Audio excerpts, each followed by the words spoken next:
Chapter 6 अमीर लोग पैसे का आविष्कार करते हैं। पिछली रात मैंने लिखना बंद किया और अलेक्जेंडर ग्राहम बेल के जीवन पर आधारित एक टीवी कार्यक्रम देखा। बेल ने टेलीफोन का पेटेंट करवाया था और उनकी नई खोज की बहुत मांग थी। चूंकि उन्हें एक बड़ी कंपनी की जरूरत थी, इसलिए वे उस समय की नामी कंपनी वेस्टर्न यूनियन के पास गए और उनसे कहा कि वे उनके पेटेंट और उनकी छोटी सी कंपनी को खरीद ले। वे पूरे पैकेज के $1 लाख चाहते थे। वेस्टर्न यूनियन के अध्यक्ष ने ये सुनते ही त्योरियां चढ़ा ली और प्रस्ताव को ये कहकर ठुकरा दिया कि मांगी जाने वाली कीमत बहुत ज्यादा है। बाकी इतिहास है। खरबों डॉलर के उद्योग का जन्म हुआ और AT&T का जन्म हुआ। अलेक्जेंडर ग्राहम बेल की कहानी खत्म होने के बाद शाम के समाचार आ रहे थे। समाचारों में एक स्थानीय कंपनी के स्टाफ में कटौती के बारे में एक खबर थी। कर्मचारी नाराज थे और शिकायत कर रहे थे कि कंपनी के मालिक ज्यादती कर रहे हैं। फैक्ट्री के सामने एक 45 साल का नौकरी से निकाला गया मैनेजर अपनी पत्नी और 2 बच्चों के साथ खड़ा था और सुरक्षा गार्डों से अंदर जाने की इजाजत मांग रहा था ताकि वह मालिकों से यह विनती कर सके कि उसे नौकरी से न निकाला जाए। उसने हाल ही में एक मकान खरीदा था और उसे डर था कि उसे मकान बेचना पड़ेगा। कैमरा उसके अनुनय विनय पर नजरें गड़ाए था और पूरी दुनिया इसे देख रही थी। ये कहने की जरूरत नहीं है कि इसने मेरा ध्यान खींच लिया। मैं 1984 से व्यावसायिक रूप से पढ़ा रहा हूँ। यह एक बहुत अच्छा अनुभव और पुरस्कार रहा है। यह एक विचलित करने वाला काम भी है, क्योंकि मैंने हजारों बच्चों को पढ़ाया है और मैंने सभी में एक बात देखी है जिसमें मैं भी शामिल हूँ। हम में बहुत ज्यादा संभावनाएं होती हैं और हमें प्रकृति ने बहुत से उपहार दिए होते हैं, परंतु जो चीज हम सभी को पीछे धकेलती है वह है खुद के बारे में शंका। तकनीकी जानकारी की कमी के कारण हम पीछे नहीं रहते, बल्कि आत्मविश्वास की कमी के कारण पीछे रहते हैं। कई लोगों पर इसका असर ज्यादा होता है। एक बार हम स्कूल छोड़ देते हैं तो हम सभी जानते हैं कि कॉलेज डिग्री के होने या अच्छे नंबर आने का कोई खास महत्व नहीं होता। शैक्षणिक माहौल के बाहर असली जिंदगी में अच्छे नंबरों से ज्यादा महत्वपूर्ण चीज की जरूरत होती है। इससे गट्स, बहादुरी, चालाकी, साहस, निरंतरता, प्रतिभा, जोखिम लेने की क्षमता इत्यादि के नाम से पुकारा जाता है। ये तत्व चाहे इसे किसी भी नाम से पुकारा जाए, कुल मिलाकर हमारे भविष्य पर स्कूल के नंबरों से ज्यादा असर डालता है। हम सभी के भीतर एक बहादुर, प्रतिभाशाली और जोखिम लेने वाला चरित्र मौजूद होता है, परंतु हम सभी के भीतर चरित्र का एक दूसरा पहलू भी होता है जो अपने घुटने टेककर जरूरत पड़ने पर भीरख भी मांग सकता है। मरीज कॉप्स अलेक्जेंडर के पायलट के रूप में वियतनाम में 1 साल रहने के बाद मुझे अपने भीतर छुपे इन दोनों चरित्रों के बारे में अंतरंग जानकारी मिली। दोनों में से किसी को भी बुरा नहीं कहा जा सकता, परंतु एक अध्यापक के रूप में मैंने ये जाना कि आदमी की प्रतिभा के सबसे बड़े दुश्मन है बहुत ज्यादा डर और खुद की क्षमताओं के बारे में शंका। ये देखकर मुझे दुख होता था कि कई विद्यार्थी जवाब जानते थे परंतु उनमें जवाब देने की हिम्मत नहीं थी। असली जिंदगी में स्मार्ट लोग आगे नहीं बढ़ पाते हैं, बहादुर लोग आगे बढ़ जाते हैं। मेरे अपने अनुभव में आपके फाइनेंशियल जीनियस के लिए तकनीकी ज्ञान भी जरूरी है और साहस भी। अगर आपको बहुत ज्यादा डर लगता है तो आपकी प्रतिभा का दमन होता है। मेरी कक्षाओं में मैं विद्यार्थियों को बहुत प्रेरित करता हूं कि वे खतरे लेना सीखें, बहादुर बने और अपनी प्रतिभा के द्वारा अपने डर को ताकत और चतुराई में बदल लें। कुछ लोगों के लिए ये सिद्धांत काम करता है जबकि कईयों को ये डरावना लगता है। मैंने ये भी जाना है कि ज्यादातर लोग पैसे के बारे में बहुत सुरक्षित खेल खेलना पसंद करते हैं।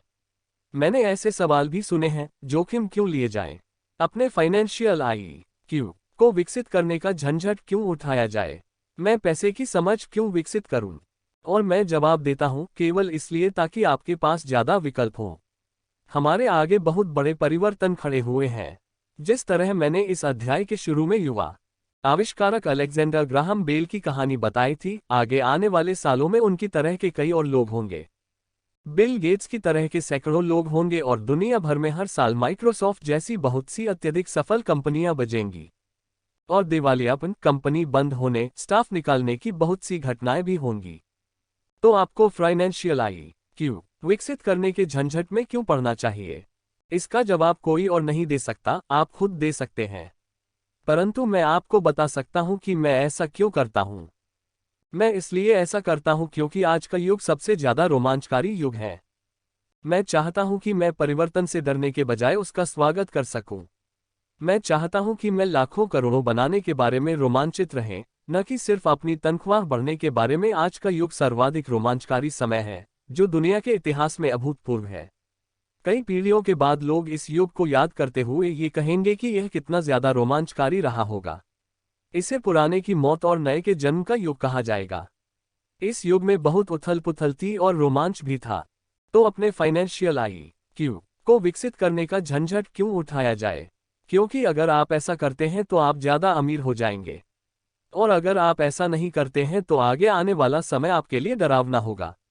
उस समय आप बहादुरी से आगे बढ़ने वाले लोगों को सफल होते देखेंगे और पुराने सिद्धांतों से जकड़े रहने वाले लोगों को असफल होते देखेंगे। 300 साल पहले जमीन ही संपत्ति थी, इसलिए जिस आदमी के पास जमीन थी उसके पास संपत्ति थी।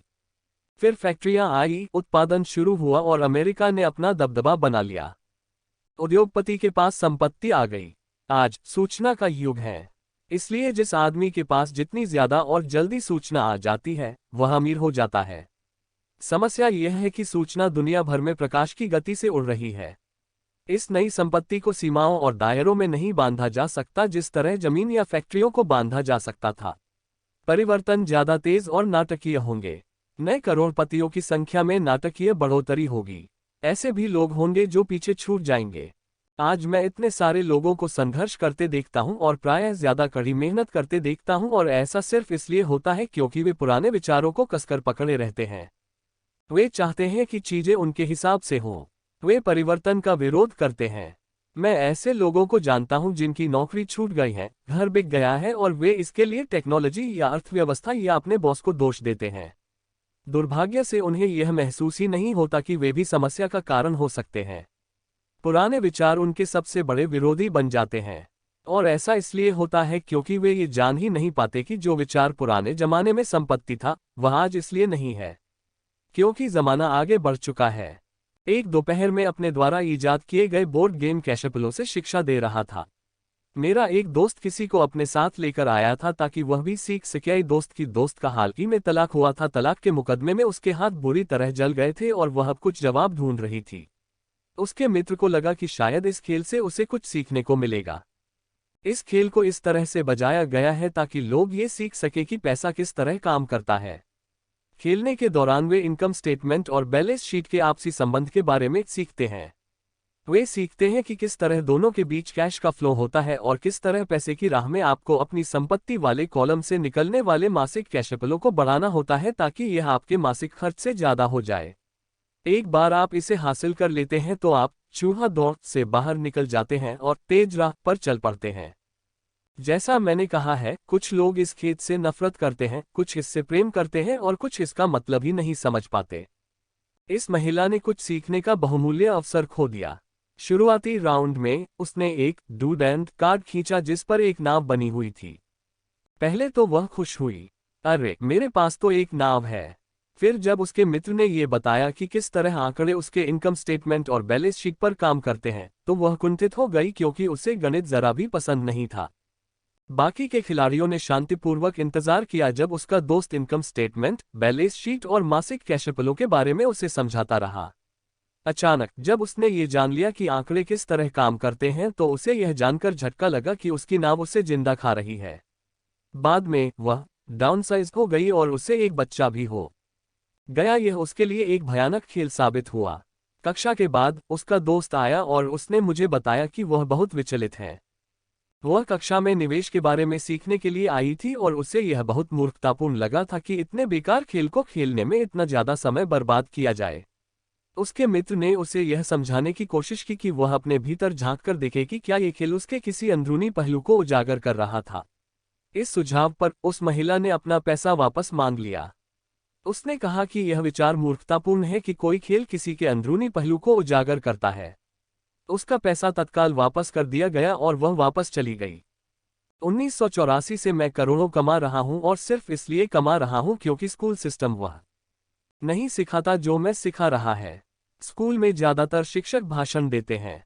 अपने छात्र जीवन में मुझे भाषणों से चिढ़ थी। मुझे बहुत जल्दी बोरियत हो जाती थी और मेरा दिमाग इधर उधर भटकने लगता था। 1984 में मैंने खेल खेल में शिक्षा देना शुरू किया।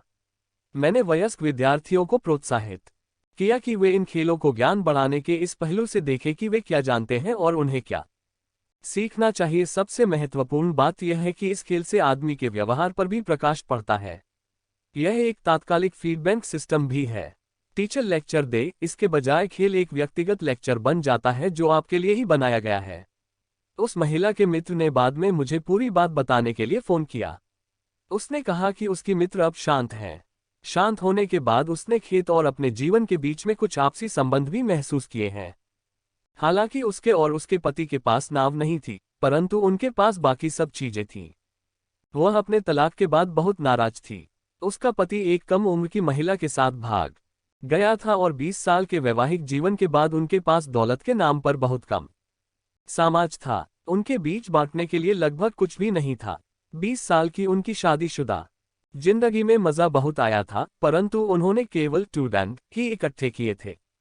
उसने यह महसूस किया कि आंकड़ों पर उसका गुस्सा इनकम स्टेटमेंट और बैलेंस शीट पर इसलिए था क्योंकि वह उन्हें समझ नहीं पा रही थी। उसका यह मानना था कि पैसे घेले का हिसाब किताब रखना पुरुष का काम है। वह घर संभालती थी और उसका पति पैसों को संभालता था। उसे अब ये पक्का भरोसा हो चुका था कि उनकी शादी के आखिरी 5 सालों में उसके पति ने उससे पैसे छुपाए थे। वह इस बात पर खुद से नाराज थी कि उसे यह पता ही नहीं चला था कि पैसा कहाँ गया है और यह भी पता नहीं चला था कि उसका किसी दूसरी औरत के साथ संबंध बन चुका है। बोर्ड गेम की ही तरह दुनिया भी तत्काल फीडबैक देती है। अगर हम ज्यादा ध्यान दें तो हम ज्यादा सीख सकते हैं। कुछ समय पहले की बात है, मैंने अपनी पत्नी से कहा कि धोबी ने मेरे पैंट को सिकोड़ दिया है। मेरी पत्नी धीमे से मुस्कुराए और उसने मेरे पेट में उंगली गड़ाते हुए मुझे बताया कि पैंट नहीं सिकुड़ा है, बल्कि कोई और चीज फैल गई है। मैं कैशेपतो नामक ये खेल हर खिलाड़ी को व्यक्तिगत फीडबैक देने के हिसाब से तैयार किया गया है। इसका लक्ष्य आपको विकल्प प्रदान करना है। अगर आप नाव वाला कार्ड निकालते हैं और यह आपको कर्ज में डाल देता है तो सवाल यह उठता है, अब आप क्या कर सकते हैं? आपके पास कितने फाइनेंशियल विकल्प मौजूद हैं? यही खेल का लक्ष्य है। खिलाड़ियों को सोचना सिखाना ताकि वे नए और बहुत से फाइनेंशियल विकल्प बना सकें। मैंने 1000 से ज्यादा लोगों को ये खेल खेलते देखा है। वे लोग जो इस खेल की चूहा दौड़ से सबसे जल्दी निकल जाते हैं, उन्हें अंकों की समझ होती है और उनके पास रचनात्मक फाइनेंशियल दिमाग होता है। वे बहुत से फाइनेंशियल विकल्पों को देख सकते हैं। जिन लोगों को सबसे ज्यादा समय लगता है वे ऐसे लोग होते हैं जिन्हें अंकों की समझ नहीं होती और जिन्हें प्राय निवेश की ताकत का एहसास नहीं होता। अमीर लोग प्रायः रचनात्मक होते हैं और सोच समझकर खतरे उठाते हैं।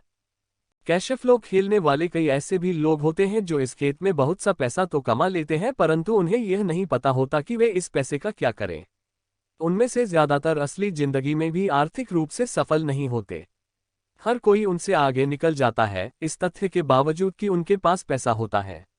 और यही असली जिंदगी में भी होता है।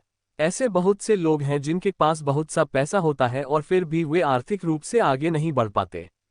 अपने विकल्पों को सीमित कर लेना पुराने विचारों से चिपके रहने की ही तरह है।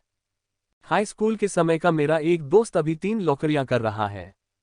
20 साल पहले वह मेरे सभी सहपाठियों में सबसे अमीर हुआ करता था। जब स्थानीय शुगर प्लांट बंद हुआ तो वह जिस कंपनी के लिए काम करता था वह भी बंद हो गई। उसके दिमाग में केवल एक विकल्प था और वह पुराना विकल्प था, कड़ी मेहनत करो। समस्या ये थी कि उसे कोई बराबरी की नौकरी नहीं मिल पाई जो पुरानी कंपनी में उसकी वरिष्ठता को माने। इसका परिणाम ये हुआ कि वह अभी जो काम कर रहा है वे उसकी योग्यता के बहुत नीचे के काम है और इसलिए उसकी तनख्वाह कम है। उसे जिंदा रहने के लिए जितना पैसा चाहिए उतना कमाने के लिए उसे 3 नौकरियां करनी पड़ रही हैं।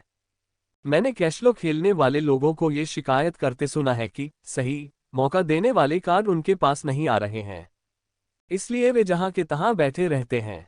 मैं ऐसे लोगों को जानता हूं जो असली जिंदगी में भी ऐसा ही करते हैं। वे बैठकर सही मौके के आने का इंतजार करते हैं। मैंने लोगों को सही मौके वाले कार्ड का इंतजार करते देखा है और फिर उनके पास पर्याप्त पैसा नहीं होता। फिर वे ये शिकायत करते हैं कि अगर उनके पास ज्यादा पैसा होता तो वे चूहा दौड़ से बाहर निकल सकते थे, इसलिए वे वहीं बैठे रहते हैं। मैं असली जिंदगी में भी ऐसे लोगों को जानता हूं जो यही करते हैं। वे महान अवसर देखते हैं परंतु उनके पास पैसा नहीं होता। और मैं देखता हूं कि लोग एक महान अवसर वाले कार्ड को खींचते हैं, उसे जोर से पढ़ते हैं और उन्हें ये पता ही नहीं होता कि यह एक महान अवसर है। उनके पास पैसा भी होता है, समय भी सही होता है, कार्ड भी होता है, परंतु वे अवसर को नहीं देख पाते। वे ये देखने में असफल हो जाते हैं कि चूहा दौड़ से बच निकलने के लिए ये किस तरह उनकी फाइनेंशियल योजना में फिट होता है। और मेरी राय में इस तरह के लोग दूसरे सभी तरह के लोगों से ज्यादा संख्या में होते हैं। ज्यादातर लोगों को जिंदगी में एक बार मिलने वाला सुनहरा अवसर उनके सामने पड़ा हुआ मिलता है, परंतु वे उसे नहीं देख पाते। एक साल बाद उन्हें इसका पता चलता है जब बाकी सभी लोग अमीर बन जाते हैं। फाइनेंशियल बुद्धि का मतलब है ज्यादा विकल्प होना। अगर अवसर आपके सामने नहीं आ रहे हैं तो आप अपनी आर्थिक स्थिति सुधारने के लिए क्या कर सकते हैं? अगर कोई अवसर आपकी गोद में आ रहा है और आपके पास पैसा नहीं है और बैंक वाले आपको उधार नहीं दे रहे हैं तो आप उस अवसर से कैसे लाभ उठा सकते हैं? अगर आपका अनुमान गलत है और अगर आप जिसकी उम्मीद करते हैं वह नहीं होता है तो आप किस तरह एक नींबू को लाखों में बदल सकते हैं? यही फाइनेंशियल बुद्धि है। क्या होता है इससे? हमारा ज्यादा सरोकार नहीं है, बल्कि आप एक नींबू को लाखों में बदलने के लिए कितने अलग अलग तरह के आर्थिक समाधान खोज सकते हैं। इसका मतलब है कि आप अपनी पैसे की समस्याओं को सुलझाने में कितने रचनात्मक हैं। ज्यादातर लोग केवल एक समाधान जानते हैं, कड़ी मेहनत करो, बचत करो और उधार लो। तो आपको अपनी फाइनेंशियल बुद्धि क्यों बढ़ानी चाहिए? क्योंकि आप उस तरह के इंसान होना चाहते हैं जो अपनी किस्मत खुद बनाता हो। आप जो होता है होने देते हैं और उसे बेहतर में बदलने की क्षमता रखते हैं। बहुत कम लोग ये समझ पाते हैं कि किस्मत भी हम ही बनाते हैं, जिस तरह की पैसा बजाया जाता है। अगर आप ज्यादा किस्मत वाले होना चाहते हैं और ज्यादा पैसा बनाना चाहते हैं तो कड़ी मेहनत करने के अलावा आपकी फाइनेंशियल बुद्धि महत्वपूर्ण है।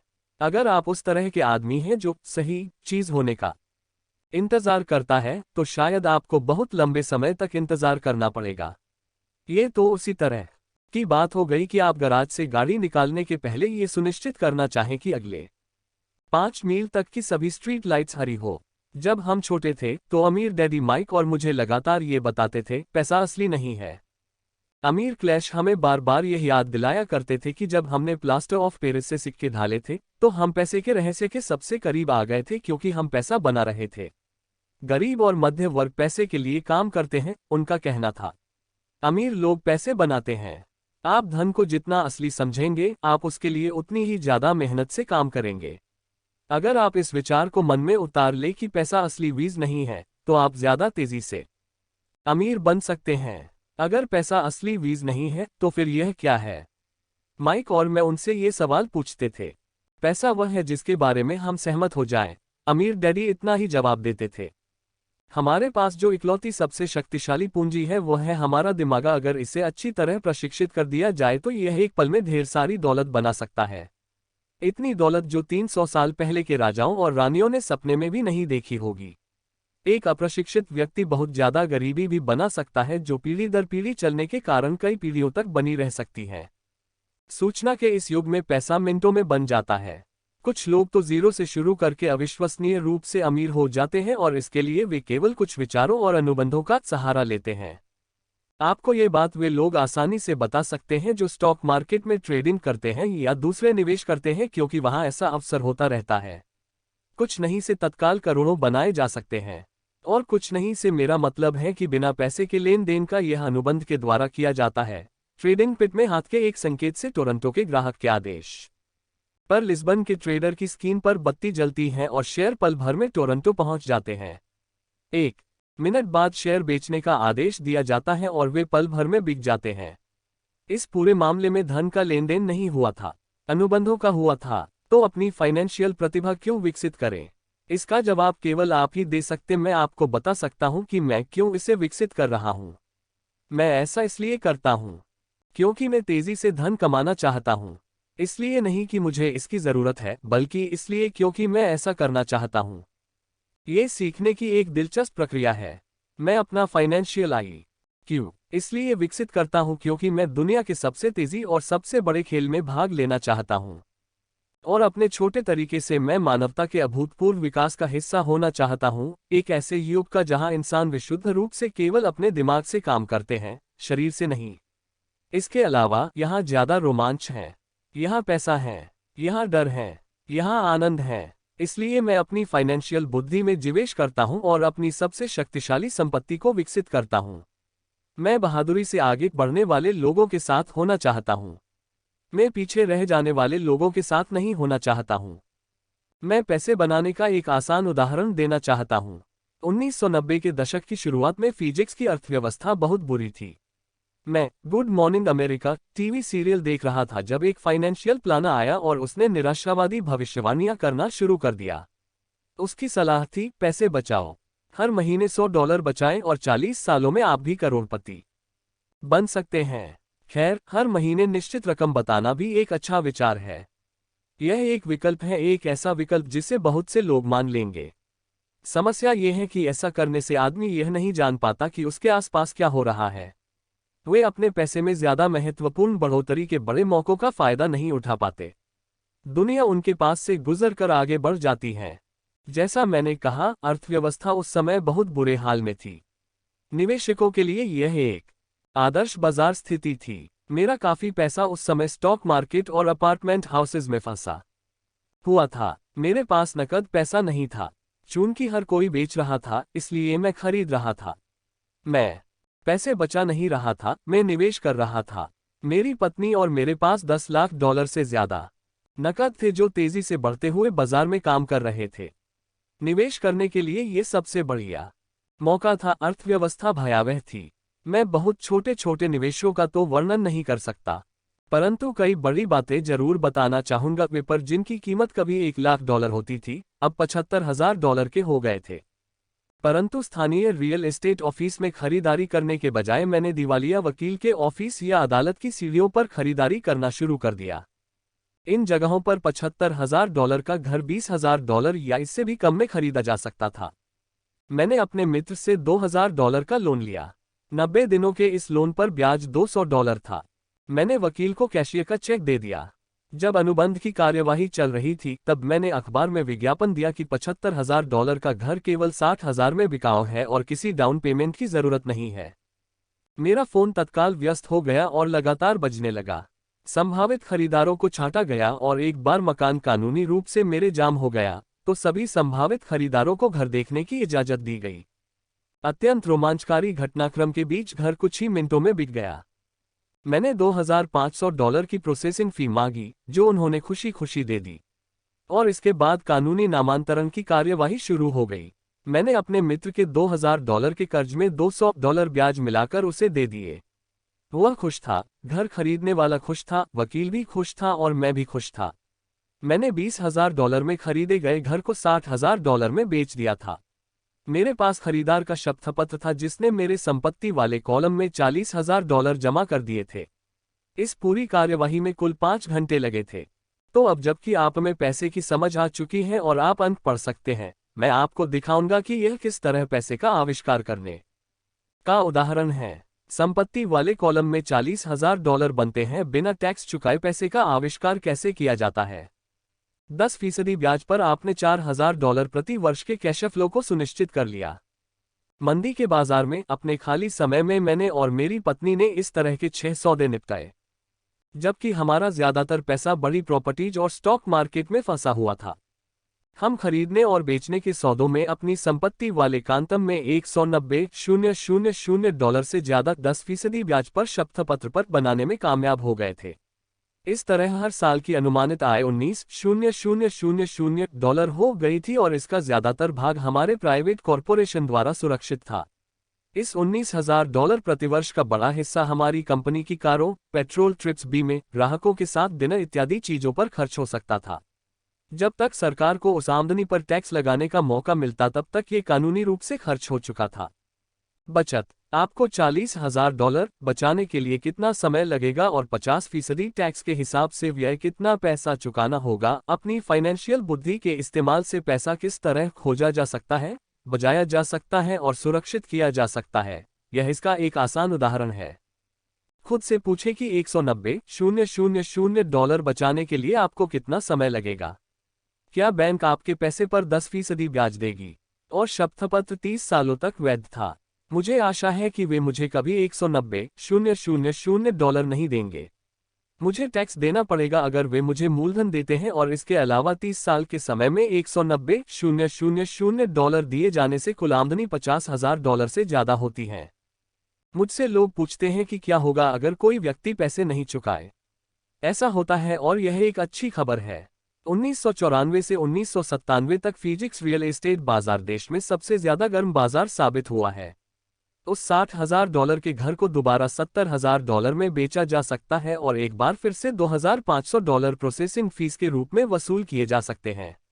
नए खरीदार के लिए भी यह मुफ्त का सौदा होगा और यह प्रक्रिया चलती रह सकती है।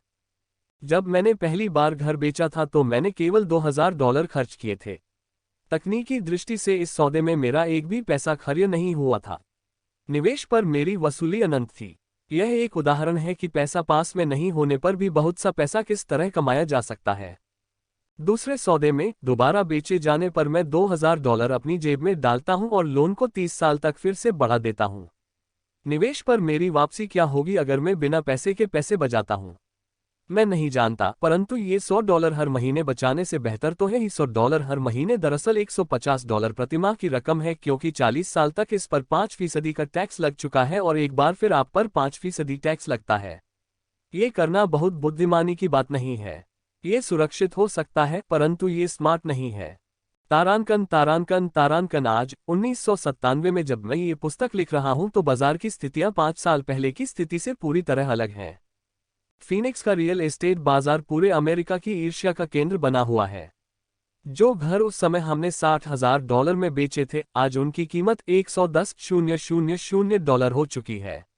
अब भी ऐसे मौके हैं, परंतु अब उनकी खोज करने में मुझे बहुत समय और पैसा खर्च करना पड़ेगा। वे दुर्लभ हैं, परंतु आज हजारों खरीदार इन सौदों की तलाश में भटक रहे हैं और बहुत कम समझदारी भरे मामले मौजूद हैं। बाजार बार बदल चुका है। यह आगे बढ़ने का समय है और संपत्ति वाले कॉलम में दूसरे मौके ढूंढने का समय है। आप यहां ऐसा नहीं कर सकते। ये कानून के खिलाफ है। आप झूठ बोल रहे हैं। मैं इस तरह की प्रतिक्रियाओं को ज्यादा सुनता हूं और क्या आप मुझे ऐसा करने का तरीका बता सकते हैं? यह आग्रह कम सुनता। हाँ, गणित आसान है। आपको इसमें बीजगणित या कैलकुलेटर की जरूरत नहीं है। मैं ज्यादा इसलिए नहीं लिखता क्योंकि एस्क्रो कंपनी कानूनी सौदों को संभालती है और भुगतान की सेवा को भी मुझे छत ठीक करवाने या टॉयलेट ठीक करने का झंझट भी नहीं उठाना पड़ता, क्योंकि ये काम घर के मालिक का है। यह उनका घर है। कभी कभार कोई पैसा नहीं चुकाता और यह भी अच्छा होता है क्योंकि उसमें विलंब शुल्क मिलता है या वे घर छोड़कर चले जाते हैं और प्रॉपर्टी एक बार फिर से बेच दी जाती है। कोर्ट सिस्टम ये सब संभाल लेता है। और हो सकता है यह आपके इलाके में काम न करा बाजार की स्थिति अलग हो सकती है, परंतु यह उदाहरण दर्शाता है कि किस तरह एक आसान वित्तीय प्रक्रिया कुछ ही समय में लाखों डॉलर बना सकती है, जिसे बनाने में आपका ज्यादा पैसा भी नहीं लगता और आपको जोखिम भी कम होता है। यह अनुबंध से बजाए जाने वाले पैसे का उदाहरण है। जिसके पास भी हाई स्कूल तक की शिक्षा है वह ऐसा कर सकता है, परंतु ज्यादातर लोग ऐसा नहीं करते। ज्यादातर लोग मेहनत करो और पैसे बचाओ की पुरानी सलाह सुनते हैं। लगभग 30 घंटे की मेहनत के बाद लगभग $190,000 संपत्ति वाले कॉलम में आ गए और इसके लिए टैक्स भी नहीं देना पड़ा। इनमें से कौन सी सलाह आपको ज्यादा कठिन लगती है? 1. कड़ी मेहनत करो, 50% की दर से टैक्स चुकाओ और फिर जो रकम बचती है उसमें से बचत करो। आपकी बचत पर आपको 5% ब्याज मिलता है, जिस पर एक बार फिर टैक्स लगता है। 2. पैसे की समझ विकसित करने का समय निकालो और अपने दिमाग और संपत्ति वाले कॉलम की ताकत का इस्तेमाल करो। इसमें वह समय भी जोड़ ले जो आपको विकल्प नंबर 1 के प्रयोग द्वारा $190,000 बचाने में लगता है, क्योंकि समय आपकी सबसे बड़ी संपत्ति है। अब आप समझ सकते हैं कि मैं क्यों चुपचाप अपना सिर हिलाता हूं जब मैं लोगों को ये कहते सुनता हूं, मेरा बच्चा स्कूल में अच्छी पढ़ाई कर रहा है और उसे अच्छी शिक्षा मिल रही है। यह अच्छी हो सकती है, परंतु क्या ये पर्याप्त है? मैं जानता हूं कि उपर्युक्त निवेश तकनीक एक छोटी तकनीक है। इसे ये बताने के लिए लिखा गया है कि किस तरह एक छोटी सी रकम बड़ी रकम में बदल सकती है। एक बार फिर मेरी सफलता ये बताती है कि मजबूत वित्तीय नींव कितनी महत्वपूर्ण होती है, जो मजबूत वित्तीय शिक्षा से शुरू होती है। मैंने इसे पहले कहा है और यह इतना महत्वपूर्ण है कि मैं इसे एक बार फिर दोहराना चाहता हूं। वित्तीय बुद्धि 4 मुख्य तकनीकी दक्षताओं से मिलकर बनती है। 1. वित्तीय साक्षरता, अंकों को पढ़ने की योग्यता। 12. निवेश की रणनीति, धन द्वारा धन बनाने का विज्ञान। 3. बाजार मांग और पूर्ति। अलेक्जेंडर ग्राहम बेल ने बाजार को वह दिया जो इसे चाहिए था। यही बिल गेट्स ने भी किया। यह मौका भी बाजार ने दिया था कि $20,000 में कोई मकान खरीदकर उसे $60,000 में बेच दिया जाए, जबकि उसकी असली कीमत $75,000 थी। कोई खरीद रहा था, कोई बेच रहा था। 4. कानून, अकाउंटिंग, कॉर्पोरेट, स्टेट और नेशनल कानूनों और नीतियों के बारे में जागरूकता।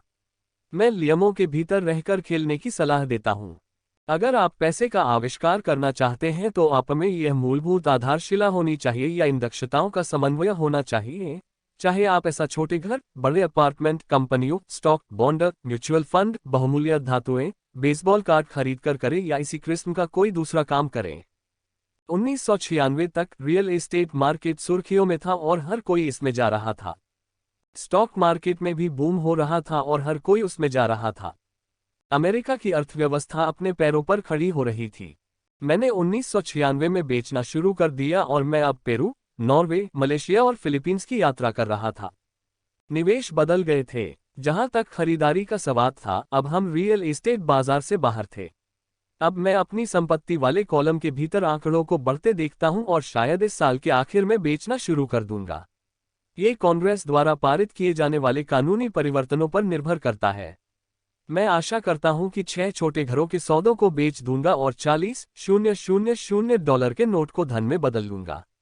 मुझे अपने अकाउंटेंट को बुलाकर उसे कहना पड़ेगा कि वह इतनी रकम के लिए तैयार हो जाए और इसे टैक्स से बचाने के लिए तरीके खोजे।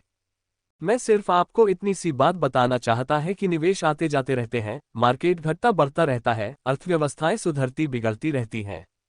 दुनिया आपको हर दिन जिंदगी के अनूठे अवसर देती रहती है, आपकी जिंदगी के हर दिन, परंतु प्रायः हम उन्हें देख नहीं पाते कि वहां होते हैं। और दुनिया जितनी ज्यादा बदलती है और टेक्नोलॉजी जितनी ज्यादा बदलती है, आपके और आपके परिवार के लिए स्थायी आर्थिक सुरक्षा के लिए उतने ही ज्यादा मौके होते हैं। तो अपनी फाइनेंशियल बुद्धि को विकसित करने का झंझट क्यों उठाया जाए?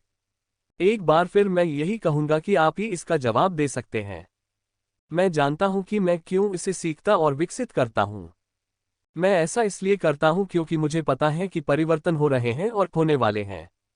मैं परिवर्तनों का स्वागत करना चाहता हूं और अतीत से चिपके नहीं रहना चाहता हूं। मैं जानता हूं कि मार्केट में ज्वार आएगा और मार्केट में भाटा भी आएगा। मैं लगातार अपनी फाइनेंशियल बुद्धि को विकसित करना चाहता हूं क्योंकि मार्केट में हर परिवर्तन पर कुछ लोग अपनी नौकरियों के लिए अपने घुटने टेककर भी इस्त मांगेंगे। इसी समय कई दूसरे लोग जिंदगी द्वारा दिए गए नींबुओं को लेकर उन्हें करोड़ों में बदल लेंगे और हमें यह नहीं भूलना चाहिए कि हमें कभी कभार जिंदगी नींबू दे देती है। यही फाइनेंशियल बुद्धि है। मुझसे अक्सर पूछा जाता है कि मैंने नींबुओं को किस तरह करोड़ों में बदला है। व्यक्तिगत रूप से मैं व्यक्तिगत निवेशों के कई और उदाहरण देने में झिझकता हूं। मैं इसलिए झिझकता हूं क्योंकि मुझे डर है कि मुझे बड़बोला या अपनी शेखी बघारने याता कहा जाएगा। यह मेरा इरादा नहीं है। मैं सिर्फ इसलिए उदाहरण देता हूं ताकि उसके अंकों और समयावधि से सच्ची और आसान घटनाओं को बताया जा सके। मैं उदाहरण इसलिए देता हूं ताकि आपको ये बता सकूं कि यह आसान है। यह ज्यादा आसान है अगर आप फाइनेंशियल बुद्धि के 4 स्तंभों के जानकार हैं। व्यक्तिगत रूप से मैं फाइनेंशियल वृद्धि के लिए 2 मुख्य साधनों का इस्तेमाल करता हूं, रियल एस्टेट और छोटे स्टॉक्स। में रियल एस्टेट को अपनी नींव की तरह इस्तेमाल करता हूं। हर दिन मेरी प्रॉपर्टीज कैश फ्लो प्रदान करती हैं और उनका मूल्य बढ़ता जाता है। छोटी पूंजी के स्टॉक्स को तेज बढ़ोतरी के लिए इस्तेमाल किया जाता है। मैं अपने द्वारा की गई हर चीज की अनुशंसा नहीं करता। उदाहरण केवल उदाहरण ही हैं। अगर अवसर बहुत जटिल है और मैं निवेश को नहीं समझ पाता हूं तो मैं निवेश नहीं करता हूं। पैसे के बारे में निर्णय लेने में हमें केवल साधारण गणित और कॉमन रूल्स की जरूरत होती है। उदाहरणों का प्रयोग निम्न 5 कारणों से किया जाता है। 1. लोगों को ज्यादा सीखने के लिए प्रेरित करने के लिए। 2. लोगों को ये बताने के लिए कि अगर नींव मजबूत है तो पैसे का महल बनाना आसान है। 3. ये बताने के लिए कि कोई भी ढेर सारा पैसा बना सकता है। 4. ये दिखाने के लिए कि आपके लक्ष्यों को हासिल करने के करोड़ों तरीके हैं। 5. ये बताने के लिए कि यह कोई रॉकेट विज्ञान नहीं है। 1989 में मैं ओरेगोन के पोर्टलैंड में एक खूबसूरत जगह पर जॉगिंग किया करता था। यह एक उपनगर था जहां छोटे छोटे घर बने हुए थे। वे छोटे और सुंदर थे। हर कहीं मुझे बिकाऊ है के बोर्ड दिखते थे। टिम्बर मार्केट का बुरा हाल था, स्टॉक मार्केट में क्रैश हुआ था और अर्थव्यवस्था में मंदी थी। एक सड़क पर मैंने एक बिकाऊ है का बोर्ड देखा जो वहां काफी लंबे समय से लगा हुआ था। ये पुराना दिख रहा था। एक दिन इसके पास से जॉगिंग करते समय मेरी मुलाकात इसके मालिक से हो गई जो परेशान दिख रहा था। मैंने पूछा, आपने अपने घर की क्या कीमत लगाई है? मालिक घूमा और कमजोर मुस्कुराहट के साथ कहा, आप कीमत लगा लें। यह 1 साल से ज्यादा समय से बिकाऊ है और अब तक कोई इसे देखने तक नहीं आया है।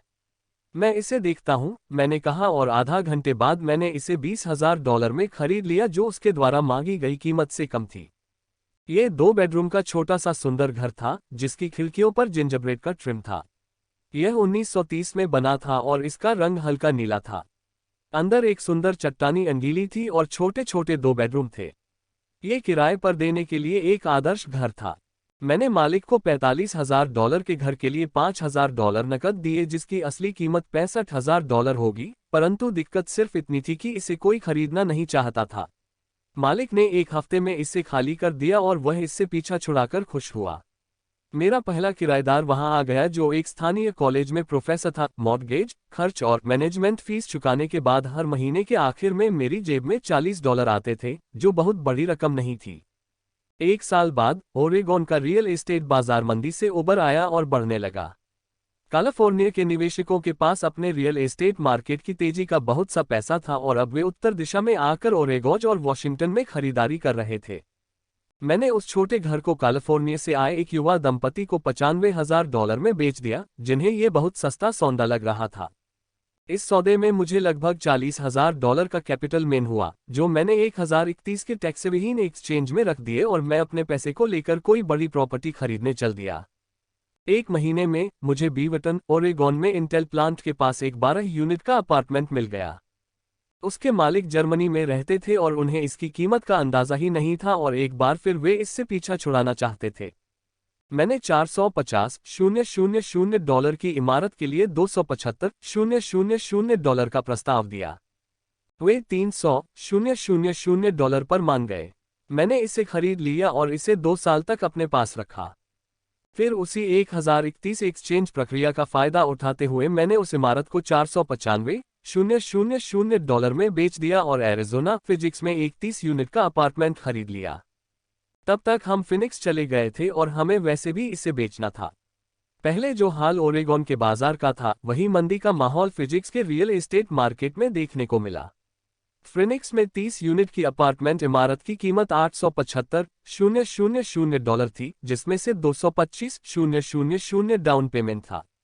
30 यूनिटों से आने वाला कैश फ्लो $5,000 प्रति माह से कुछ ज्यादा था। एरिज़ोना का बाजार भी बढ़ने लगा और 1996 में एक कोलोरेडो के निवेशक ने हमें उस प्रॉपर्टी के लिए $12 लाख देने का प्रस्ताव रखा। मेरी पत्नी और मैं बेचने पर विचार कर रहे थे, परंतु हमने ये देखने का इंतजार किया कि क्या कांग्रेस कैपिटल गेन कानूनों में परिवर्तन करेगी। अगर वह परिवर्तन करती है, तो प्रॉपर्टी की कीमत 15 से 20% तक बढ़ जाएगी। इसके अलावा हर महीने $5,000 मिलते। रहना अच्छा लगता था। इस उदाहरण में मुद्दे की बात यह है कि किस तरह एक छोटी रकम एक बड़ी रकम में बदली जा सकती है। एक बार फिर मैं ये कहना चाहता हूं कि इसके लिए फाइनेंशियल स्टेटमेंट्स, निवेश की रणनीति, बाजार की समझ और कानूनों की जानकारी होना जरूरी है। अगर लोग इन विषयों के बारे में जानकारी नहीं रखते हैं तो स्पष्ट रूप से वे स्टैंडर्ड सलाह का पालन करेंगे, जो कहती है कि सुरक्षित खेल खेलना चाहिए और सुरक्षित निवेशों में पैसा लगाना चाहिए। सुरक्षित निवेशों के साथ समस्या यह है कि वे अवसर बहुत कम मुनाफा देते हैं। उन्हें इतना सुरक्षित बना दिया जाता है कि उनसे मिलने वाला मुनाफा कम हो जाता है। ज्यादातर बड़े ब्रोकरेज हाउसेस जोखिम भरे सौदों से बचते हैं ताकि वे खुद की और अपने ग्राहकों की सुरक्षा कर सकें, और यह नीति समझदारी की भी है। असली गर्म सौदे नौसिखियों को नहीं दिए जाते। प्रायः सर्वश्रेष्ठ सौदे उन लोगों के लिए सुरक्षित रखे जाते हैं जो इस खेत को अच्छी तरह समझते हैं, और ये सौदे अमीरों को और भी ज्यादा अमीर बना देते हैं। वैसे भी इस तरह के जोखिम भरे सौदे जोखियों के सामने रखना तकनीकी रूप से गैरकानूनी माना जाता है, परंतु ऐसा भी कभी कभार होता है। मैं जितना ज्यादा परिष्कृत होता जाता हूं, उतने ही अवसर मुझे मिलते जाते हैं। जिंदगी में फाइनेंशियल बुद्धि विकसित करने का एक और फायदा ये होता है कि इससे आपके सामने ज्यादा अवसर आते हैं, और आपकी फाइनेंशियल बुद्धि जितनी ज्यादा बढ़ती जाती है, आपके लिए ये बताना आसान होता जाता है कि कोई सौदा अच्छा है या बुरा। आपकी बुद्धि तत्काल एक बुरे सौदे को पहचान सकती है या एक बुरे सौदे को अच्छे सौदे में बदल सकती है। मैं जितना ज्यादा सीखता हूं, और सीखने के लिए अभी बहुत कुछ बाकी है, मैं उतना ही ज्यादा पैसा सिर्फ इसलिए कमाता हूं क्योंकि समय के साथ साथ मेरा अनुभव और बुद्धि बढ़ती जाती है।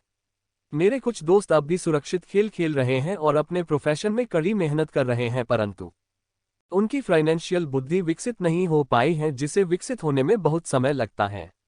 मेरी कुल जमा फिलॉसफी है अपने संपत्ति वाले कॉलम में बीज बोना, यह मेरा फॉर्मूला है। मैं छोटे पैमाने पर शुरू करता हूं और बीज बोता हूं। कुछ बीज उग जाते हैं और कुछ नहीं उगते। हमारे रियल एस्टेट कॉरपोरेशन में हमारे पास करोड़ों डॉलर की प्रॉपर्टी है। ये हमारा अपना REIT यानी रियल एस्टेट इन्वेस्टमेंट ट्रस्ट है। अब मैं आपको ये पते की बात बताना चाहता हूं कि इस करोड़ों में से कई प्रॉपर्टीज तो $5,000 से $10,000 के निवेश से शुरू हुई थीं। नकद पैसे से खरीदी गई यह प्रॉपर्टीज खुशकिस्मती से तेजी से बढ़ते बाजार में ज्यादा कीमत हो गई थी और टैक्स से मुक्त रहते हुए इन्हें खरीदा और बेचा गया था, और ऐसा कई सालों तक किया गया था।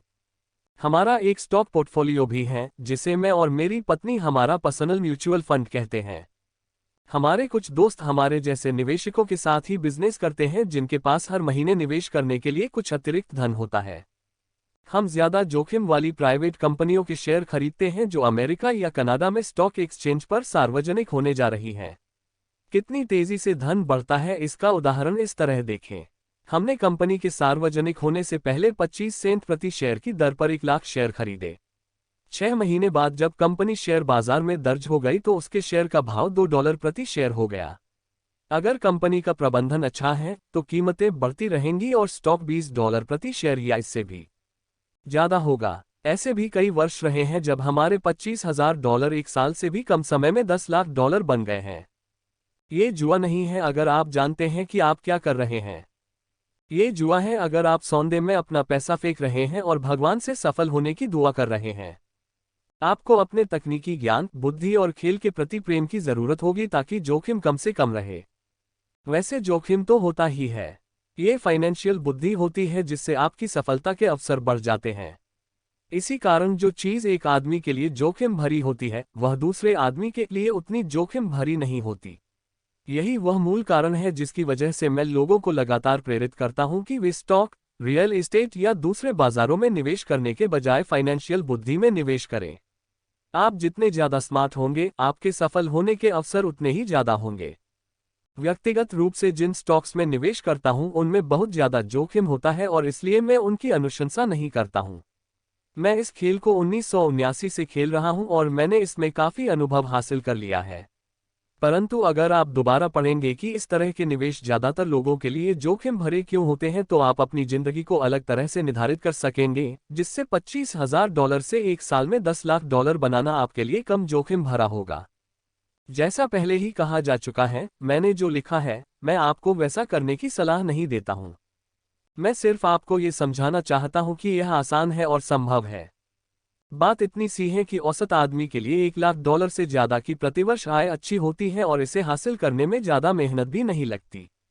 बाजार कैसा है और आप कितने स्मार्ट हैं, इस बात पर निर्भर करता है कि आप 5 से 10 साल में ऐसा कर सकते हैं। अगर आप अपने खर्च को कम रख सकते हैं तो $1 लाख की अतिरिक्त आय आपको सुखद लगेगी, चाहे आप काम कर रहे हो या नहीं। आप चाहे तो काम कर सकते हैं या चाहे तो काम छोड़ भी सकते हैं और सरकारी टैक्स सिस्टम को अपने विरोध के बजाय अपने समर्थन में भी प्रयुक्त कर सकते हैं। मेरा व्यक्तिगत आधार रियल एस्टेट है। मैं रियल एस्टेट से प्रेम करता हूं क्योंकि यह स्थायी और धीमी गति से चलने वाली होती है। मैं ठोस आधार को पसंद करता हूं। कैश फ्लो भी आमतौर पर स्थायी ही होता है और अगर इसे अच्छी तरह मैनेज किया जाए तो इसकी कीमत बढ़ने की भी अच्छी संभावना होती है। रियल एस्टेट की ठोस आधारशिला होने के कारण मैं जोखिम भरे स्टॉक्स खरीदने का खतरा मोल ले सकता हूं। अगर मुझे स्टॉक मार्केट में खासा मुनाफा होता है तो मैं मुनाफे पर कैपिटल गेन्स टैक्स देता हूं और बची हुई रकम को रियल एस्टेट में लगा देता हूं ताकि मेरी संपत्ति की नींव और ज्यादा मजबूत हो जाए। रियल एस्टेट पर एक और बात, मैं दुनिया भर में घूमा हूं और मैंने हर जगह निवेश करना सिखाया है। हर शहर में मुझे ये सुनने में आया है कि स्थित एस्टेट को सस्ते में नहीं खरीदा जा सकता। यह मेरा अनुभव नहीं है। न्यूयॉर्क या टोक्यो में या शहर से थोड़ा सा दूर ऐसे शानदार मौके हैं जिन्हें ज्यादातर लोग नजरअंदाज कर देते हैं। सिंगापुर में जहां अभी स्थित एस्टेट की कीमतें बहुत ज्यादा चल रही है, ऐसी बहुत सी प्रॉपर्टीज हैं जो चंद मिनटों की ड्राइविंग की दूरी पर हैं। इसलिए जब भी मैं किसी को ये कहते सुनता हूं, आप यहां ऐसा नहीं कर सकते, तो मैं उन्हें ये याद दिलाता हूं कि शायद आपको ये कहना चाहिए, मैं नहीं जानता कि यहां ऐसा कैसे किया जा सकता है। अभी तक उद्धरण चिन्ह महान अवसरों को आपकी आंखें नहीं देख सकती, उन्हें आपके दिमाग से देखा जा सकता है। ज्यादातर लोग सिर्फ इसलिए अमीर नहीं बन पाते क्योंकि उन्हें ये जानने के लिए फाइनेंशियल प्रशिक्षण ही नहीं मिला होता कि वे अपने सामने पड़े हुए अवसरों को देख सके और उन्हें पहचान सकें। मुझसे अक्सर पूछा जाता है, मैं शुरुआत कैसे करूं? पिछले अध्याय में मैंने आर्थिक स्वतंत्रता की राह पर चलने वाले 10 कदमों का उल्लेख किया है। परंतु ये हमेशा याद रखें कि आपको मजा आना चाहिए। ये केवल एक खेल है। कई बार आप जीत जाते हैं और कई बार आपको अनुभव मिलता है, परंतु हमेशा आनंद लें। ज्यादातर लोग कभी नहीं जीत पाते क्योंकि उन्हें हार का डर लगा रहता है। इसीलिए मुझे स्कूल मूर्खतापूर्ण लगता है। स्कूल में हम सीखते हैं कि गलतियां बुरी बात होती हैं और गलतियों करने के लिए हमें सजा भी दी जाती है। परंतु अगर हम इंसानों की सीखने की प्रक्रिया पर नजर डालें तो हम पाएंगे कि इंसान गलतियां करके ही सीखते हैं। हम गिर गिर कर ही चलना सीख पाते हैं। अगर हम कभी नहीं गिरे तो हम कभी चल भी नहीं पाएंगे। यही मोटरसाइकिल चलाने के बारे में भी सही है। मेरे घुटनों पर अब भी वोट के निशान हैं, परंतु आज मैं बिना सोए मोटरसाइकिल चला सकता हूं। यही अमीर बनने के बारे में भी सही है। दुर्भाग्य से ज्यादातर लोगों के अमीर न बन पाने का मुख्य कारण ये है कि वे हारने से डरते हैं। जीतने वाले हारने से नहीं डरते हैं, परंतु हारने वाले डरते हैं। सफलता की प्रक्रिया का एक भाग असफलता भी है। जो लोग असफलता से बचते हैं, सफलता उनसे बचती है। मैं पैसे कमाने को टेनिस के खेत की तरह मानता हूं। मैं मेहनत से खेलता हूं, गलतियां करता हूं, गलतियां सुधारता हूं और ज्यादा गलतियां करता हूं, सुधारता हूं और इस तरह से मेरा खेल सुधरता जाता है। अगर मैं खेल में हार जाता हूं तो मैं लेट के पास जाकर अपने विरोधी से हाथ मिलाता हूं, मुस्कुराता हूं और कहता हूं, अगले शनिवार को मिलेंगे।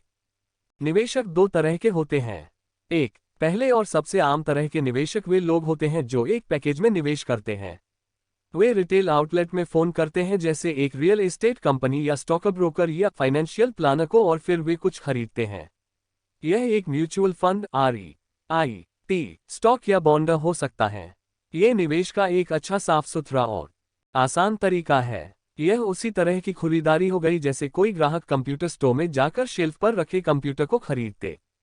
दो, दूसरी तरह के निवेशक वे होते हैं जो निवेशों को बनाते हैं।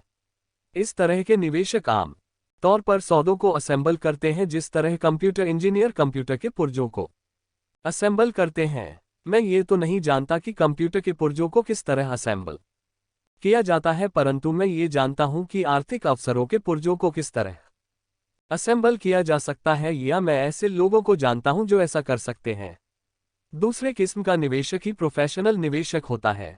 कई बार तो पुर्जों को इकट्ठा करने में सालों लग जाते हैं और कई बार वे कभी इकट्ठे नहीं हो पाते। मेरे अमीर डैडी ने मुझे दूसरे किस्म का निवेशक बनने के लिए प्रोत्साहित किया। ये सीखना महत्वपूर्ण है कि पुर्जों को किस तरह असेंबल किया जाए, क्योंकि यहीं पर भारी जीत का मौका होता है और अगर किस्मत आपके साथ न हो तो यहीं पर भारी नुकसान का खतरा होता है। अगर आप दूसरे किस्म के निवेशक बनना चाहते हैं तो आपको मुख्य रूप से 3 मुख्य दक्षताएं विकसित करने की जरूरत है। फाइनेंशियल बुद्धि के अलावा इन दक्षताओं की जरूरत होती है। 1, किस तरह ऐसे मौके को खोजें जो दूसरों को दिखाई नहीं देता हो। दूसरे लोग अपनी आंखों से उस मौके को नहीं देख पाएंगे, पर आप अपने दिमाग से उस मौके को देख सकते हैं। उदाहरण के लिए, मेरे एक दोस्त ने एक पुराना घर खरीदा जो दिखने में बुरा सा था। हर एक को हैरत थी कि उसने इसे क्यों खरीदा, परंतु दूसरे जो नहीं देख पाए थे और जो उसने देख लिया था वह ये था कि उस घर के साथ 4 खाली जमीन के टुकड़े भी थे। उसने ये कंपनी जाकर पता कर लिया था। घर खरीदने के बाद उसने उसे तोड़ दिया और उन 5 प्लॉटों को बिल्डर को बेच दिया। इस सारे सौदे में उसे अपने मूल निवेश से 3 गुना रकम मिली। उसने 2 महीने के काम में $75,000 कमा लिए। ये बहुत ज्यादा रकम तो नहीं है, परंतु ये न्यूनतम वेतन से तो ज्यादा ही है और ये तकनीकी रूप से कठिन भी नहीं है। 2, पैसा किस तरह जुटाया जाए। औसत आदमी बैंक जाता है, परंतु इस दूसरे किस्म के निवेशक को ये पता होना चाहिए कि पूंजी किस तरह जुटाई जाए और बिना बैंक जाए कितने तरीकों से पैसा जुटाया जा सकता है। मैंने ये सीखा कि बिना बैंक की मदद लिए पर कैसे खरीदे जा सकते हैं। घर खरीदना महत्वपूर्ण नहीं है, परंतु पैसा इकट्ठा करना बहुमूल्य कला है। अक्सर मैं लोगों को ये कहते सुनता हूँ, बैंक मुझे कर्ज नहीं दे रही है, या मेरे पास इसे खरीदने के लिए पैसे नहीं हैं। अगर आप दूसरे किस्म के निवेशक बनना चाहते हैं तो आपको ये सीखने की जरूरत है, क्योंकि इसी कारण ज्यादातर लोगों की योजनाएं ठप हो जाती हैं। दूसरे शब्दों में, ज्यादातर लोग सिर्फ इसलिए सौदे नहीं कर पाते क्योंकि उनके पास पैसा नहीं होता। अगर आप इस बाधा को पार कर सकते हैं तो आप ऐसे लोगों से मीलों आगे होंगे जिन्होंने इन दक्षताओं को नहीं सीखा। ऐसे कई मौके आए हैं जब मैंने घर या स्टॉक या अपार्टमेंट बिल्डिंग को खरीदा है, जबकि मेरी बैंक में एक भी पाई नहीं थी। मैंने एक अपार्टमेंट हाउस को 12 लाख में खरीदा। मैंने इसके लिए एक अनुबंध किया जो खरीदार और बेचने वाले के बीच में लिखित अनुबंध था। फिर मैंने $1 लाख का डिपॉजिट इकट्ठा किया जिससे मुझे बाकी पैसे को जुटाने के लिए 90 दिन की मोहलत मिल गई। मैंने ऐसा क्यों किया? क्योंकि मैं जानता था कि इसकी असली कीमत $20 लाख थी। मैंने इस पैसे को कभी नहीं जुटाया।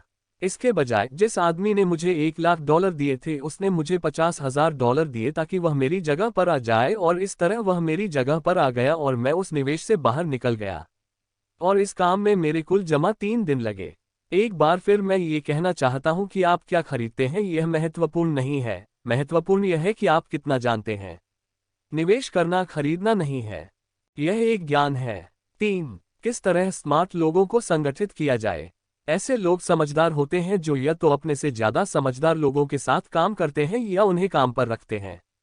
जब भी आपको सलाह की जरूरत हो तो ये सुनिश्चित कर ले कि आपका सलाहकार समझदार हो। सीखने के लिए बहुत कुछ है, परंतु इसके पुरस्कार भी बहुत कीमती हो सकते हैं।